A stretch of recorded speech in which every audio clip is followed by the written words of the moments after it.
I have a gigantic pile of fabric and patterns in front of me because I am being overly ambitious yet again. I do enjoy that side of things though, because I love the planning, I love getting the fabrics out to fondle and have a look at and you know, just play around with, and I also like giving myself a huge list of potential projects so that I have lots to choose from when it comes to actually making the things, because as we know, I'm quite contrary and I do change my mind about what I want to do fairly often. So without further ado, let's have a look at the fabrics and patterns that I've got in front of me that I'm hoping to sew up in September. First up is this one, which I owe you guys a sew along for. It's the Vogue 9265. I had fully intended to get it done in August, but I have sewn very little in August for various reasons, but this was not one of the projects that got completed, so I am going to be doing it this month. Like I say, it's going to be a sew along. I'm starting out with a wearable muslin. I am pretty sure I'm going to love this dress. It's got everything that I like: a fitted bodice, big sleeves and a big skirt. There are a few changes that I want to make. I don't like the center front seam on the skirt. I think that is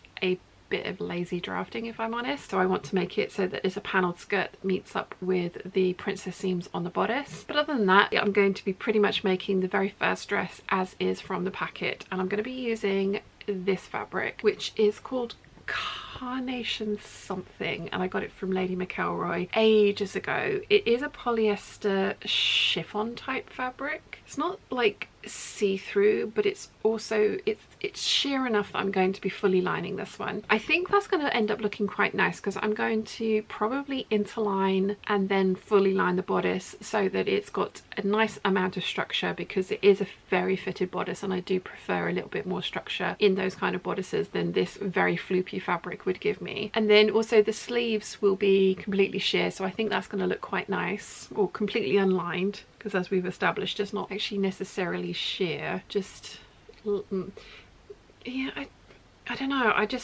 I'm getting like a vague impression of my hand, so it's not like it's a properly sheer fabric, but you get the thing. It's going to be floaty enough as well for the skirt. The skirt's going to be fully lined because, as I say, this is a polyester fabric and I don't overly enjoy those next to my skin. I bought this years ago. I think I'm going to get away with it for my colouring because of the corally peachy flowers in it, but it's something that I am willing to sacrifice to a wearable muslin for the sew along for this dress, because the print's gorgeous, the fabric is not my cup of tea, and if it all goes horribly wrong, it's not going to be the end of the world. I won't have wasted beautiful expensive fabric. I do only have 3 meters of this fabric, so it's going to just be enough for the type of dress that I would like to make, but I do think it's going to be very pretty. And like I say, because I'm fully lining it with a natural fibre, probably a viscose and possibly cotton lawn interlining for the bodice like I mentioned, I think it will also end up being eminently wearable for me. I am very lucky in as much that the big four, especially Vogue, McCalls and Butterick's block that they draw from, seems to be pretty good for my proportions and figure. I usually only have to add an inch of length to the torso, so I've kind of gotten out of the habit of making complete like calico muslins out of these patterns, and I've gone straight into wearable muslins for this kind of pattern because, like I say, I've made so many that I know the block is pretty good for me. If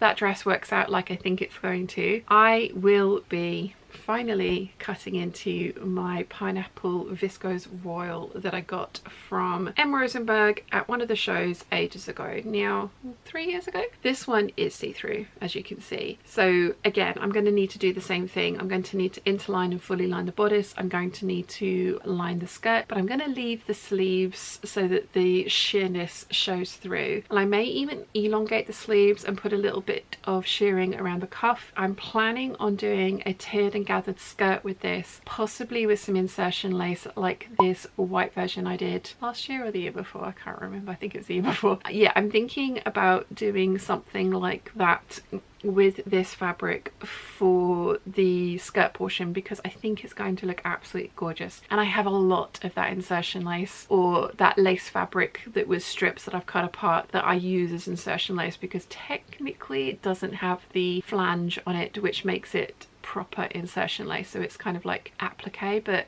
a few of you guys have asked to see how I made that skirt for that other dress, so I thought this would be a great opportunity to make this fabric up into a dress that I'm going to love, and also show you guys a technique of how I make that fabric or that lace insertion or applique work for me. So fingers crossed the first one turns out well, because this is going to be the final form of the Vogue 9265. Next up we have a fabric that I have featured in another fabric plans or fabric haul and plans video, and it's this one. Yes, this one still hasn't been made up. I actually ran out of interfacing halfway through the summer and I have ordered some more, but it's coming all the way from Australia. It's finally arrived into the country. I just need to pay for the VAT on it and then it will be delivered, which will mean the projects that I want to make from this will be possible, because every single one of them, or the clothing pieces at least, definitely needs interfacing. I'm also going to try and do a new type of project for me with this 5 meters of fabric. I'm going to try and do a zero waste project. Now most zero waste patterns tend to be very rectangular in nature, so that it's easy to not end up with any thrown away bits. I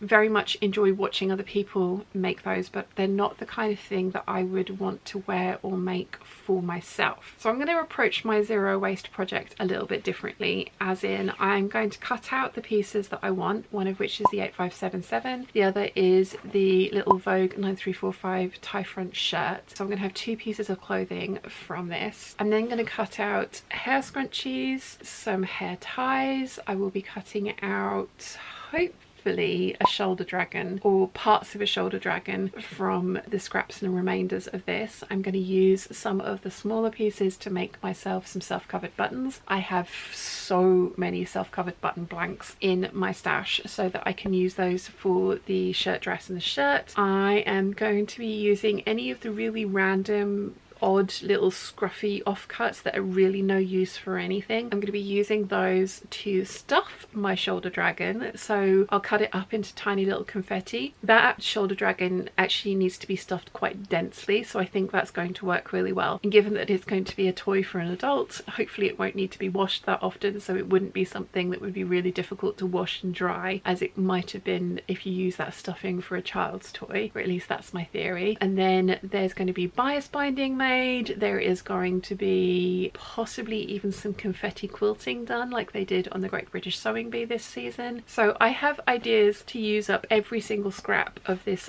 beautiful, beautiful cotton lawn that I got from M. Rosenberg, because I love the idea of zero waste projects. I just don't want to make the, as I say, usual it's not like they all come out boxy, but they're very specifically drafted and very cleverly drafted, but they don't tend to be the kind of shapes that I want to wear. So I thought this could be an interesting attempt or challenge to try to see if I can be successful in not throwing away a single piece of this fabric. Wish me luck. And last but not least, there are other projects that I would like to do, but I'm not going to go into every single one of them because we could be here all day. And as I've mentioned, I do tend to have the attention span of a gnat, so if I say I want to do all of these things, or if I list every single thing that I'm possibly thinking about making this month, we could be here for quite a while. But there is a challenge this month, and it's to sew a shirt dress. This is right up my alley. I love a shirt dress. I mean technically this is it will be a shirt dress. The definition of a shirt dress is an elongated, hang on, I got it up the other day because I wanted to see what the definition of a shirt dress was, so that I wasn't going to be saying, oh yeah, I'm making a shirt dress and it wasn't included. Shirt dress, noun, a tailored dress pattern after a shirt and having buttons down the front. So technically the 8577 does have a collar and it does have buttons down the front. I would wear that as a shirt by itself if I chopped it off and worked out some way of finishing the bottom hem of that bodice of that dress. I think that would be really nice as a shirt, and I'm now suddenly thinking, oh, why have I not done that before? But yes, technically the 8577 I would class as a shirt dress, more so because it buttons all the way up. The other pattern that I class as a shirt dress is the McCalls 7974. Again, button up, does have collar, does have sleeves with, I put the continuous lap and cuffs onto them, so shirt details in there. And I have got a 7974 on my Make 9 projects, and I would like to get that done this month, so that I've got, oh, technically this is 2 of my Make 9 as well. So if I get these 3 things done in this month, that'll be another 3 things ticked off of my make 9, which is hopeful of me finishing at least sort of like some of them. So the fabric I have on my make 9 is this border print that I got from N. Rosenberg. There's a bit of a theme going on here. I absolutely love this. I actually bought this for Mum, and she's never kind of gotten around to making it up because the floral part of this was slightly too big for her preference. She really likes the colours, but yeah, it's just a little bit too large scale a print for her, so she very kindly gave me this. So I do have an outfit out of this already, which is a top and trousers, but I'm really excited that I get to make a dress out of it as well. And like I say, border print. So I want to practice because I've got 4 meters of that fabric and it's not replaceable. I also have 4 meters of this border print, which I got from the textile centre. So it's a single border like the other one. This one, the border is a little bit less deep stripe wise than the previous one I've just shown you, but I have exactly the same amount of it and it's the same width. So I think this would be a good one for me to play around with because I want to put the border around the hem of the skirt. I also want this to be on the cuffs of the long sleeves that I want to put onto this dress, and if I have enough, I would love it to be on the collar as well. I think that would tie it all in together really nicely, and I think again with those stripes that would look immense. But we all know I like a really full skirt, so it depends how much the collar and cuffs will eat up of my print as to whether I will do that or not, because I want at least 3 meters in the skirt because I do like a very full skirt. 3 meters is a very full skirt for me for the kind of thing that I like. So I've got this one to play around with. We all know I've made many 7974s, so it's not going to be something that I need to kind of tweak the pattern. We know it fits, we know I like it, we know I wear it. So it's really going to be playing around with the border print and seeing how I can place it to make it look most effective. When I bought this blue border print from the textile centre, they also had this one in stock, which has a different border on it. There we go. So yeah, a different border on it, which I really liked. And I thought, whilst the colours were the same, I also thought the overall print was the same. But as you can see, it is different. And I was thinking I was going to combine the two in some way. I don't think that that would be a good idea because the colours are the same and the print is similar enough, but it's different enough that it could look like I just didn't realise that it was this different print and just made a mistake rather than it being intentional. So if I have time, I'm planning on doing a Working with Border Prints 102 because I did 101 years ago and then tried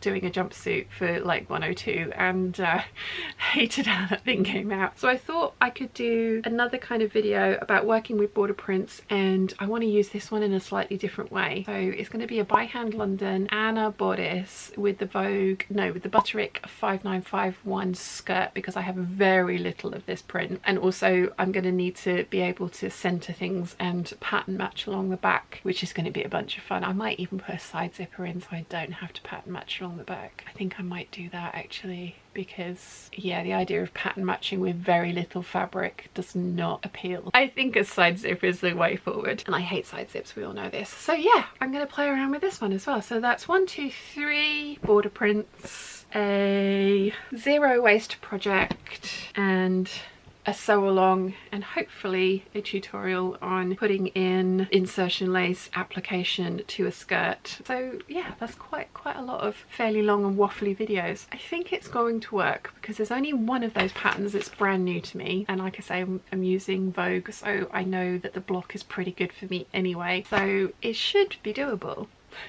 What do you guys think? Am I biting off way more than I can chew as ever, or do you think I have actually given myself a manageable amount of things to do? Let me know in the comments down below, and also let me know which one you're looking forward to seeing the most. I think I am most excited about the border print ones, although I love all of these fabrics, so I'm really excited to see how all of them come together. I think the border print ones are just going to be really impactful. If you've enjoyed this video, you might want to check out this one here.